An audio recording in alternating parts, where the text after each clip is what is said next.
Com relação a que recentemente o presidente do seu partido, o Gilberto Kassab, ele deu uma declaração que repercutiu bastante, apontando que o candidato Flávio Bolsonaro, o senador Flávio Bolsonaro, não teria a menor chance na hora que o PT começasse a divulgar informações, divulgar o histórico dele durante a campanha eleitoral. Como é que o senhor encarou essa declaração? O senhor que falou agora há pouco que, inclusive, também apoia a família Bolsonaro, apoia o próprio senador. Como é que o senhor viu essa declaração do presidente do seu partido? O presidente Kassab, ele está colocando que hoje o candidato Caiado teria uma chance maior de vitória, e os próprios números mostram isso, que o Caiado tem uma grande chance dentro do segundo turno. Então, eu acredito que esse foi o entendimento que ele colocou, que a candidatura do Caiado, né, com o avanço, o crescimento seu na pesquisa, teria mais condições de representar uma linha de oposição dentro de um segundo turno. Acho que esse foi o grande objetivo dele. Mas o próprio Caiado também já disse que há uma grande frente para o segundo turno para que a gente possa ter uma alternância do poder dentro do governo federal. Então, nós temos essa construção porque são pensamentos muito mais convergentes do que divergentes. E o pensamento dele é que há uma fragilidade maior em uma candidatura e que, se houvesse a candidatura do Caiado, ele poderia representar essa centro-direita com mais força. Então, ele tem o seu posicionamento. Mas é interessante que vocês saibam que aqui no Paraná, o partido sempre teve uma linha de independência e sempre foi respeitado. Nós tivemos o respeito do Diretório Nacional sempre. Tanto que eu fui, por exemplo, a favor de todos os processos e sempre com a minha linha coerente, eu nunca fui confrontado com o partido, independente da sua visão, da sua posição. O partido sempre respeitou o Estado do Paraná, as nossas decisões, as nossas linhas e a nossa atuação. E eles continuam fazendo. Agora, o posicionamento dele é muito mais em defesa de que a construção do Caiado seria melhor, mais benéfica para o campo de oposição ao governo atual. Sentido, do ponto de vista do senhor, da análise, o senhor é uma pessoa tarimbada na política, está há muito tempo na política, o senhor avalia que o senhor, do ponto de vista eleitoral, com relação à chance de Flávio Bolsonaro, que é o que Kassab colocou, o senhor discorda da declaração do Kassab? O senhor acha que Flávio Bolsonaro tem chance, sim, não é chance zero como o Caiado falou, ele tem chance de se tornar presidente, ou seja, o senhor discorda de Kassab?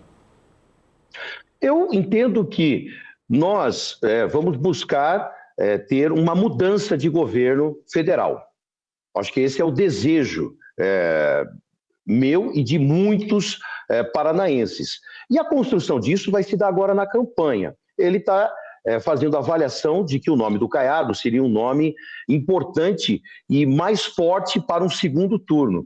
E eu acredito que, pelos números que a gente acompanha em todas as pesquisas, isto realmente é verdadeiro. Mas que o candidato hoje do PSD teria essa condição mais fortalecida. Mas a gente entende que o nome que se apresentar ao segundo turno é o nome que vai ter hoje uma convergência desses que se apresentam ao primeiro turno, para que eles possam fazer essa linha de combate na eleição. A eleição só está começando. Ontem foi o primeiro dia do processo eleitoral. Então é claro que nós vamos ter ainda o debate, a apresentação das propostas, as linhas de defesa. Tenho certeza, nós teremos muitas mudanças ainda no Brasil e principalmente no Paraná. Então o Flávio tem chances, né? A população é que vai fazer essa avaliação. O que eu acredito, nós vamos ter mudança nos quadros. Objetivamente, o senhor tem uma opinião sobre isso? Olha, eu entendo que o Caiado teria uma chance mais fortalecida se ele estivesse no segundo turno, porque eu acredito que ele converge para essa parte índice de rejeição menor. Essa parte acho que já ficou bem claro. O senhor acha que o Caiado teria mais chances no eventual segundo turno contra Lula. Mas Flávio, tem chances? Ele vai apresentar sua campanha, a população vai decidir. Eu espero que a oposição tenha mais chances perante o governo federal. Vamos falar do Paraná, então. Candidato, privatização da Celepar, a Companhia de Tecnologia da Informação e Comunicação do Estado. O caso está na Justiça, está travado depois de um pedido de vista do ministro Alexandre de Moraes. Por enquanto, continua valendo, né, a decisão do Flávio Dino, que impediu o avanço da privatização, até que fossem dadas garantias relacionadas à proteção de dados. Essa ação foi do PT e do PSOL, né? Vale ressaltar que a Celepar ela é importante porque ela é uma empresa que tem um banco de dados, né? Inclusive informações pessoais sensíveis, informações relacionadas à segurança pública. O senhor é favorável à privatização da Celepar nos moldes atuais ou é preciso realmente garantir, né, o que está sendo solicitado nessa ação judicial? Bom, primeiro que as informações que foram solicitadas vão ser, ou já foram todas respondidas, e nós sempre somos a favor da modernização, daquilo que é importante que o Estado possa modernizar e que não cabe essencialmente ao Estado. Hoje, inclusive, a Folha deu uma notícia do prejuízo dos Correios, 5 bilhões de reais. Então, eu sou sempre a favor da modernização. Agora, o que a gente tem que garantir? O que é importante?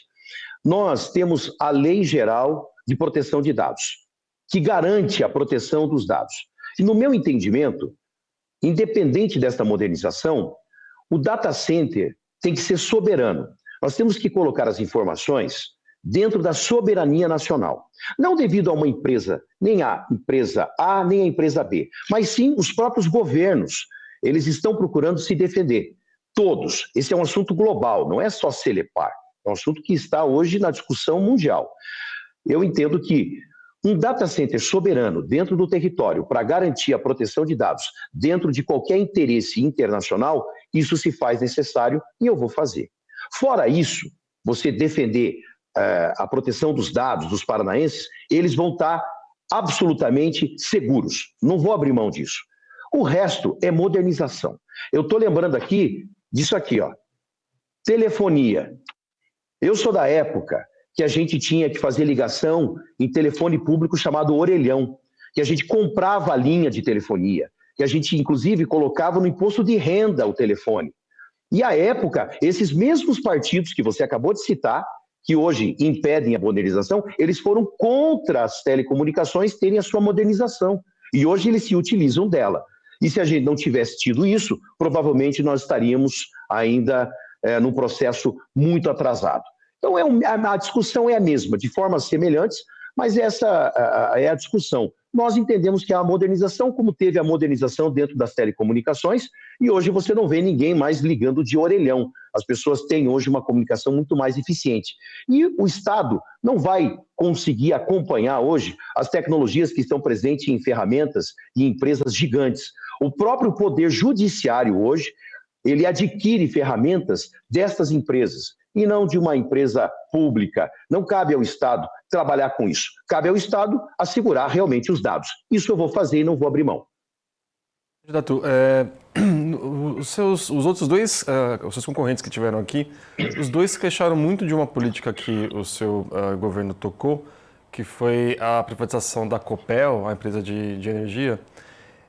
E eu estava olhando o plano de governo do senhor ontem para cá, eu vi que não tem nenhuma citação específica à empresa ali. Tem algumas ações de energia, até uma secretaria de energia, mas não tem um ponto específico ali para atacar os problemas que vêm sendo relatados com relação às quedas de energia, especialmente na área rural. Aí teve relato de mortalidade animal, perda de leite, queima de equipamentos, enfim.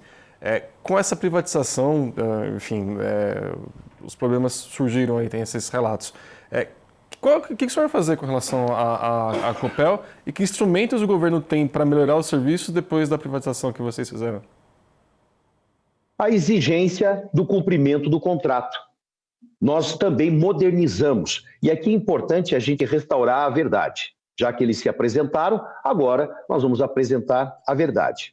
Em primeiro lugar, hoje o Paraná continua sendo um dos maiores acionistas da Copel. O povo paranaense continua sendo um dos maiores acionistas. E também é o Estado do Paraná que recebe também esses dividendos. Em segundo lugar, eles colocam que com isso o governo do Paraná aumentou a tarifa de energia. Isso não é verdade. Quem aumenta a tarifa é o Sistema Nacional, é o governo federal. Eles fizeram esse aumento, que deveria inclusive ser combatido pelos senadores. Não fizeram. Não foi o governo do Paraná que promoveu esse aumento. E, inclusive, a Copel pediu a maior redução. Nós tivemos a maior redução E hoje, se você fizer uma busca, uma procura, você vai ver que o Paraná tem uma das menores tarifas de energia do Brasil. Entre as três, certamente, o Paraná tem a menor tarifa de energia do Brasil. Então, nós estamos modernizando, porque era importante, e não foi o Paraná que pediu esse aumento. Ao contrário, o Paraná buscou a redução maior. E por que isso foi necessário? Porque nós teríamos o risco de perder as nossas usinas. A CEMIG, em Minas Gerais, não fez, e acabou perdendo 4 de suas usinas. O Paraná hoje está modernizando. Nós temos aqui a usina de Segredo e Foz do Areia, que vão receber um investimento de 5 bilhões. Nós vamos dobrar a capacidade das usinas para atender 7 milhões de habitantes. Nós podemos atender um Paraguai inteiro, por exemplo, com essa capacidade de ampliação. Com esse investimento, a gente vai ter mais eficiência, porque não era assim no passado.